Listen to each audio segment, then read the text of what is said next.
Hello, my dear students, good morning.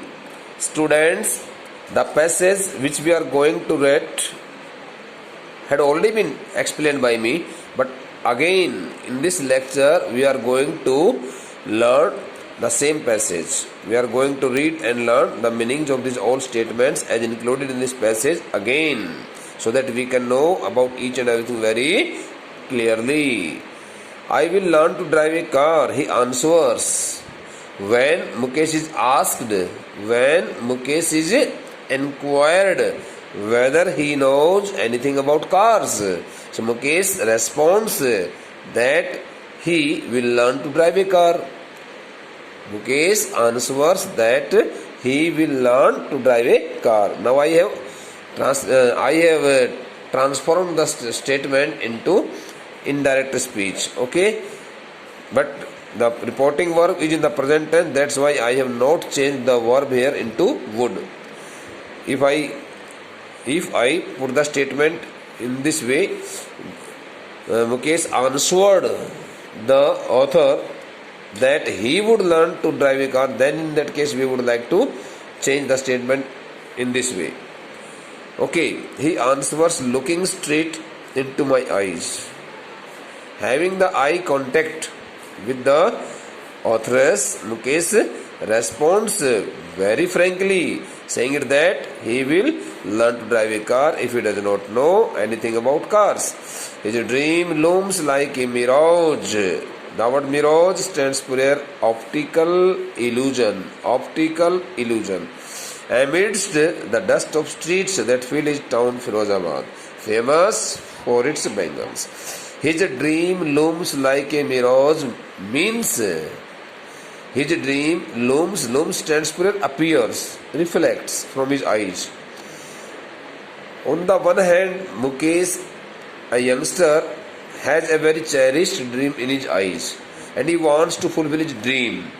But on the other hand, the author finds that Mukesh's dream looks like an optical illusion. Since Mukesh does not know about this fact, and this is the hard fact that Mukesh can hardly fulfill his dream because his dream appears just like an optical illusion amidst means in the middle of dust of streets, because he spends most of the time in the streets which are packed with heavy dust that fill his town Firozabad. Okay, so standing himself or living in the dusty streets, okay, in his town Firozabad, it becomes so difficult for Mukesh to fulfill his cherished dreams.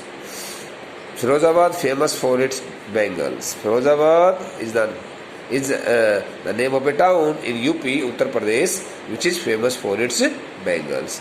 Okay, bete. So I think you have understood. Otherwise, I would like to re-explain it.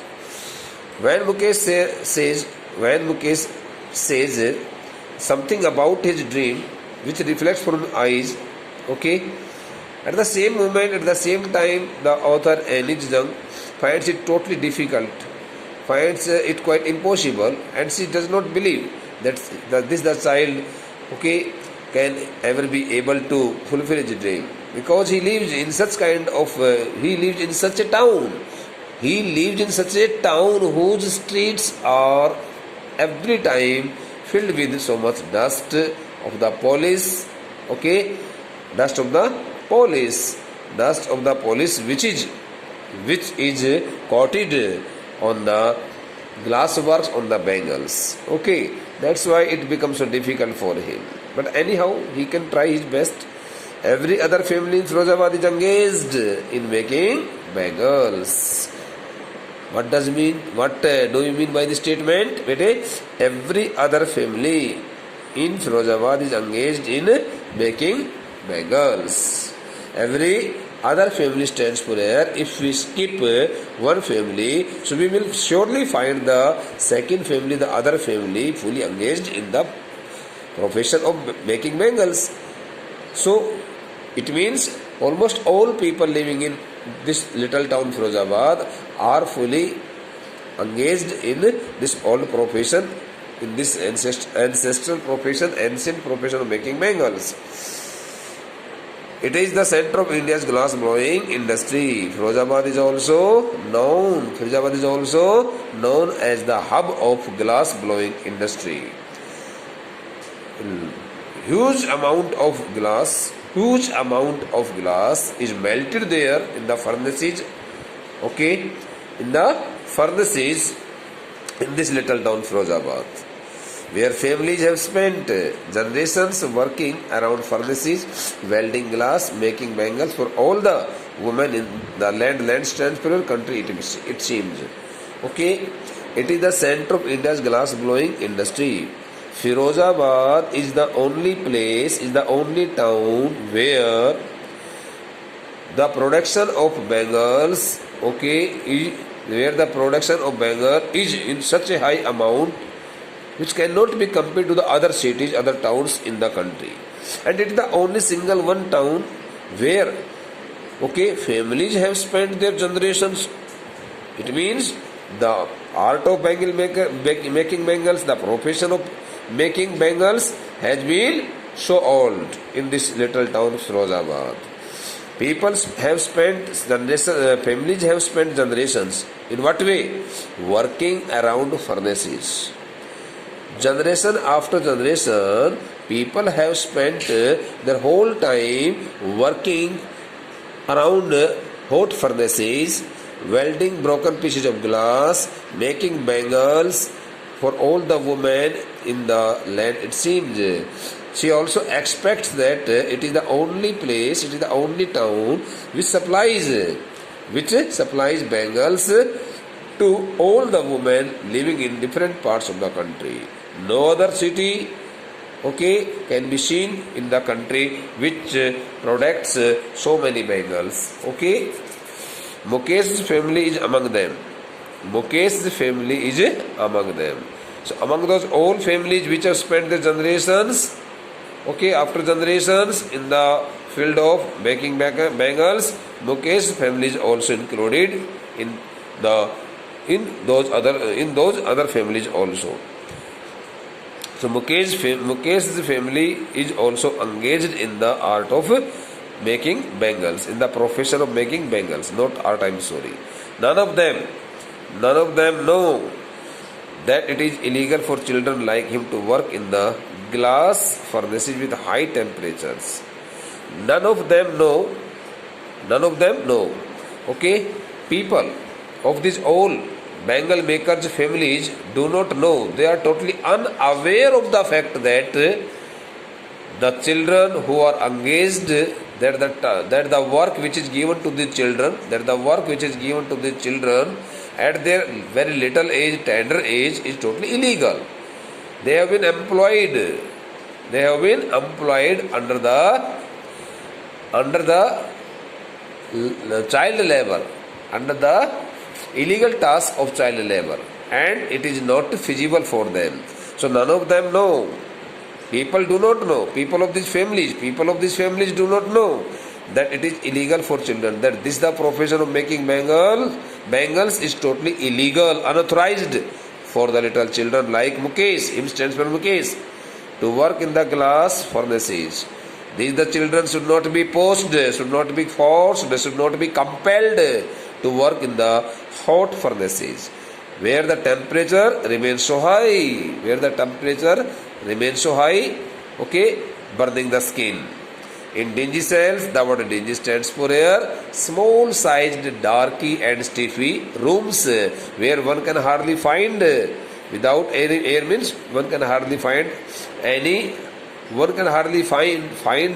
oxygen, proper air, adequate oxygen and light, and the ventilation facilities also not provided there in these rooms.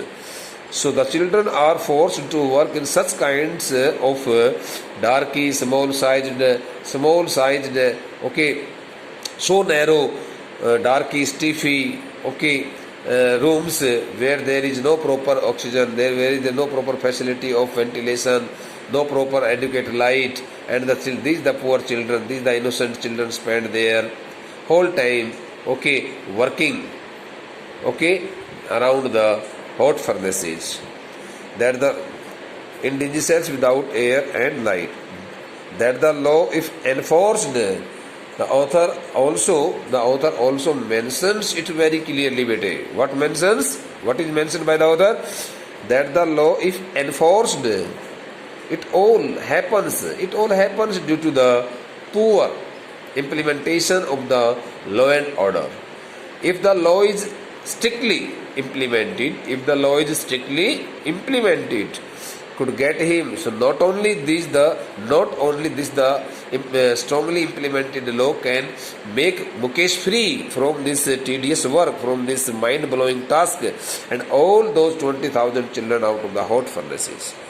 Not only the law can make Mukesh free from this very mind-blowing and very tedious and very hard-working profession of making the bangles, but those other 20,000 children can also be freed from this the all ancestry profession, okay, who out of the hot furnaces where they slog their daylight hours, where they waste, the word slog stands for here, work persistently, where they work persistently, constantly, regularly, and waste their important time in the day hours, where they spoil their career.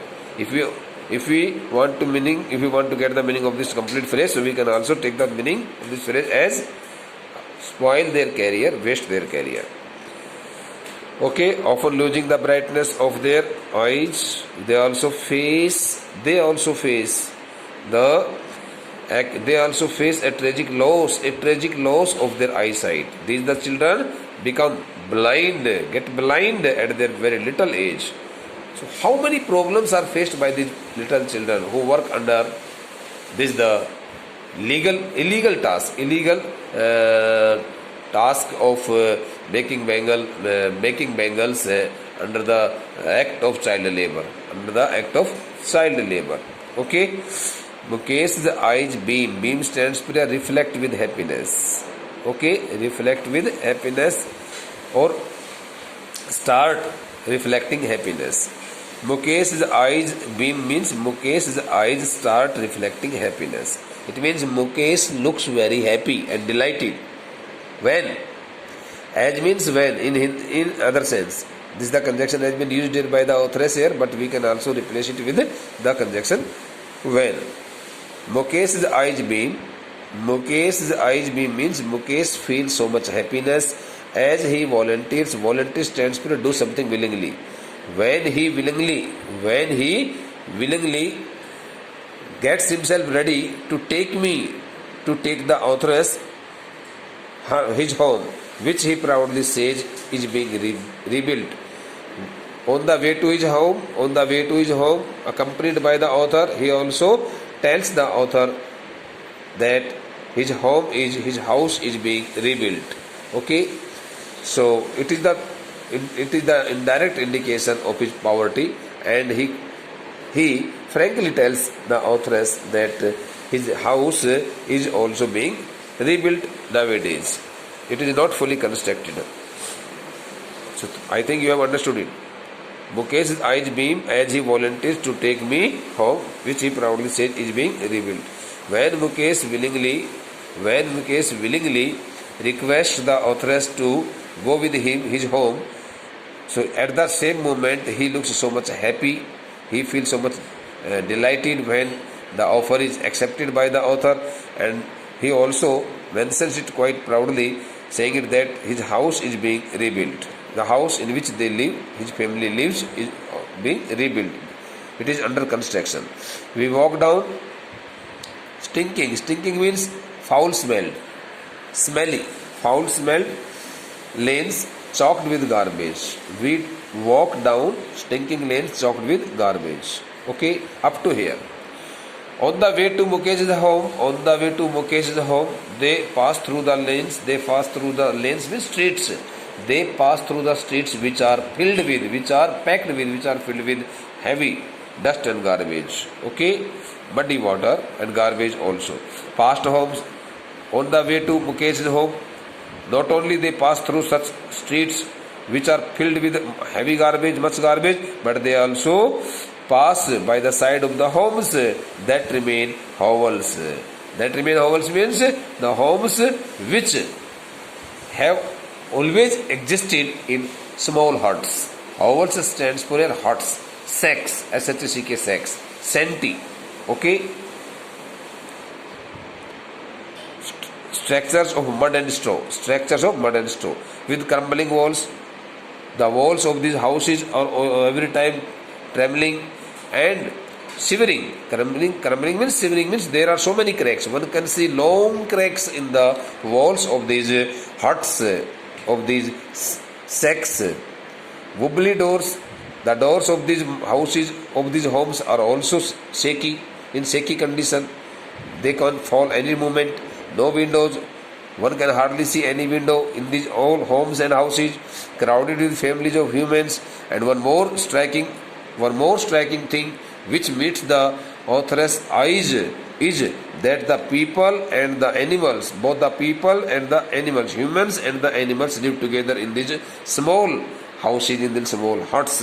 Okay, structures of mud and straw. घास फूस के बनाए हुए जो कच्चे छप्पर होते हैं उनके लिए कहा जा रहा है. को existing in a primeval state. Primeval stands for here something that happens for a long time. Something that happens for a long time. Has happened for a long time. Right from the beginning it seems that they have existed. Something that has existed for a long time right from the beginning. ऐसा लगता है जब से इन्होंने फिरोजाबाद में. It seems that since the day okay, they started living in Firozabad, they have been living in the same huts. मतलब जब से उन्होंने फिरोजाबाद में रहना शुरू किया तब से उन कच्ची झोपड़ी में वो लोग रहते आ रहे हैं. He stops at the door of one such house. He stops at the door of one such house. Okay, so now he comes very near to his home and standing just before the main door of such a hut, such a poorly built home. He stops at the door of such a poorly built house, bangs a wobbly iron door with his foot. He hits the badly damaged iron gate with his foot. He kicks the door with his foot. Okay, and pushes it open and then opens it wide. Okay, we enter a half-built sack. बेटे the word sack or the word sack and the word hovels both are the synonyms. We enter a half-built sack. The word sack stands for a small hut, cottage. Now they both stands for here the author and Mukesh.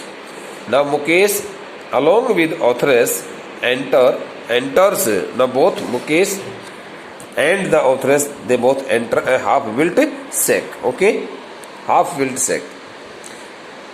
They enter the house, which is a small hut. In one part of it, as soon as the authoress enters,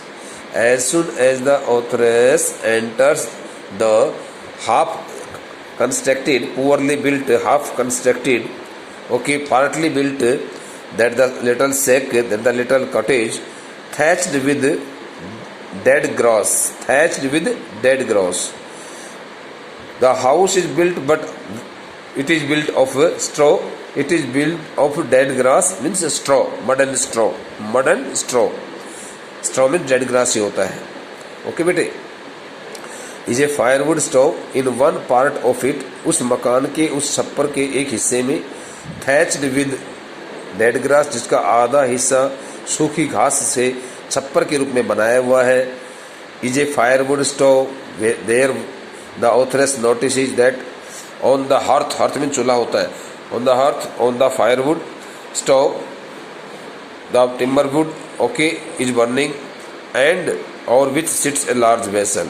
and on the hearth on the firewood stove चूल्हा जो होता है firewood stove के रूप में use किया जाता है, और चूल्हे के ऊपर कोई एक बड़ा सा बर्तन रखा हुआ है, वेसल बर्तन के लिए होता है, कंटेनर के लिए। ऑफ सिजलिंग स्पिनक लीव्स, जिसमें कि पालक की पत्तियां उबल रही होती है। Sizzling means burn enough, okay, burn enough to cool so easily, इतनी ज़्यादा गर्म हो चुकी हो, इतनी ज़्यादा उबल चुकी हो, जिनको बहुत आसानी से, बहुत जल्दी से उनको ठंडा नहीं किया जा सकता हो। Okay,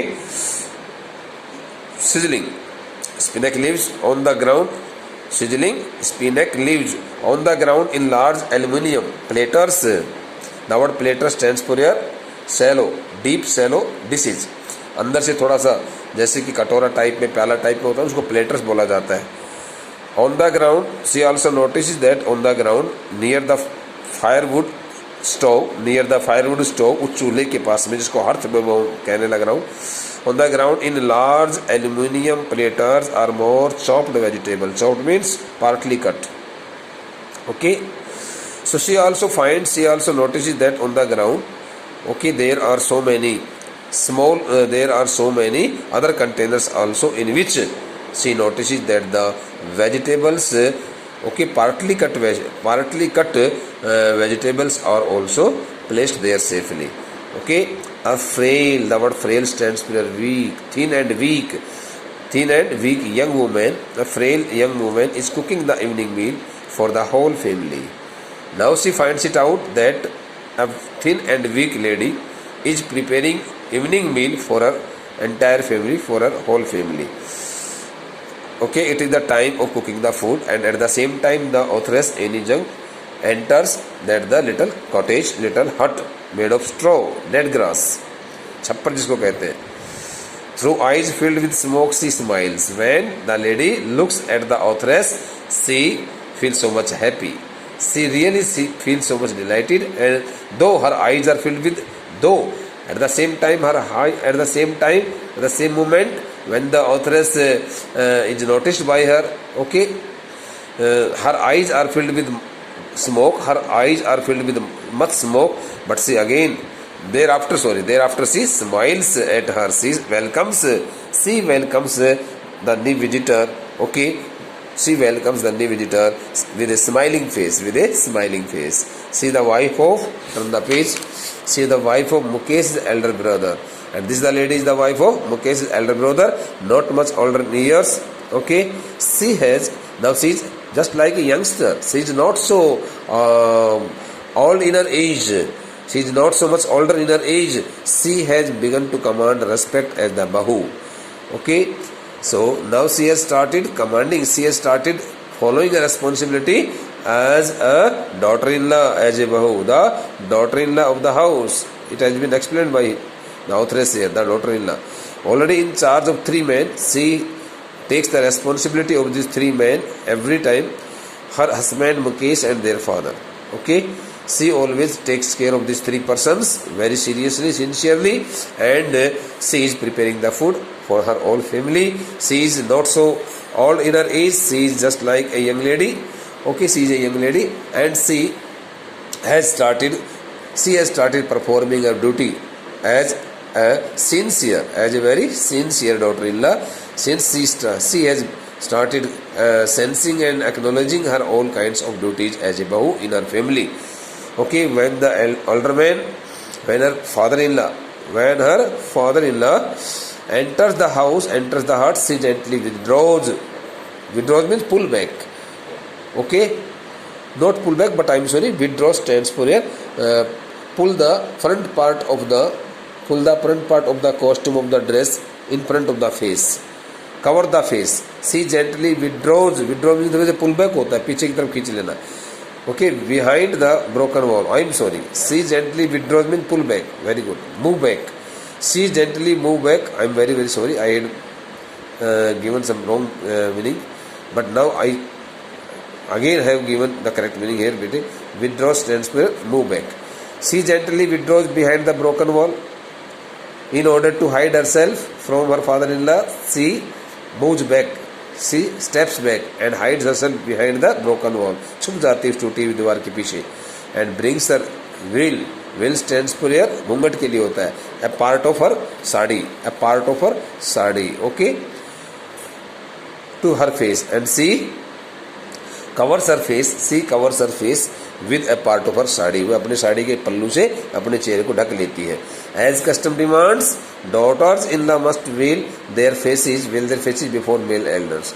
It is the custom of Indian society that when the daughter-in-laws find and see their father-in-laws coming or entering the house, they cover the face with the part of their sarees or any other costume. Okay, तो कहता है कि ये भाई daughter in laws must veil their faces before male elders. ऐसी वहाँ की परंपरा है कि इस प्रकार से घर के बड़े बुजुर्गों के आने के बाद में पुत्र वधू जो होती है वो अपने चेहरों को अपने घूंघट से ढक लेती है. In this case the Elder is an impoverished bangle maker. Impoverished means poverty stricken. So poor to help in any case. किसी प्रकार की कोई मदद ना कर सके. Extremely poor. In this case the elder is an impoverished bangle maker. Now she notices that the person is really very poor and he is a poverty stricken person. Despite long years of hard labor, though the person has spent so many years working so hard, first as a tailor, first of all he started his profession as a tailor, he started working as a tailor, then a bangle maker, then he switched over his profession to the profession of making bangles, and he became a bangle maker. He has failed to renovate a house. Though he has worked so hard in his life, but he has not been fortunate to renovate, to have the renovation of his house, send his two sons to school. He has also failed sending his two sons to school so that they can get education. He has also forced his two children adopted the profession of making bangles. All he has managed to do is teach them what he knows. Whatever he has done in his life is only very simple task. He has just taught the art of making the bangles to his two sons, the art of making bangles. Whatever Mukesh's father has done in his life, he has taught his profession of making bangles to both the children, to both the sons, Mukesh and his elder brother. Nothing else. He has totally failed to do any other task in his life. Okay, beta, the rest of the part will be read by us in the next lecture. Thank you.